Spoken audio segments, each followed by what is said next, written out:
En fait, je ne crois pas au hasard, mais c'est quand même le fruit du hasard, qui n'est peut-être pas un hasard.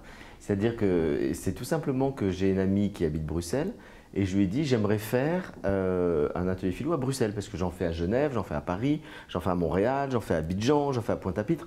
J'aimerais en faire un à Genève, à Bruxelles. Et elle me dit j'ai une amie qui est enseignante dans un quartier de Bruxelles qui s'appelle Molenbeek. J'avais jamais entendu parler de Molenbeek. Évidemment, c'était avant les attentats. Et donc, je prends contact avec cette personne qui me dit oui, très bien, venez dans ma classe. Et puis je dis j'aimerais avoir une deuxième classe avec des plus petits.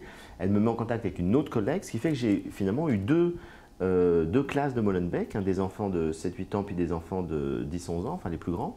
Et à partir de là, j'ai commencé à Molenbeek. Et puis il y a eu les attentats, et j'avais d'ailleurs un atelier 15 jours après les attentats de Bruxelles.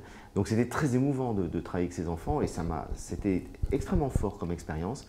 Et puis voilà, donc ça, après c'est un peu voilà, un curieux hasard, mais j'étais heureux compte tenu finalement des circonstances dramatiques de pouvoir voir ce qu'était Molenbeek. Et puis j'en ai une toute autre image que l'image véhiculée par les médias, parce que les enfants que j'ai vus étaient merveilleux.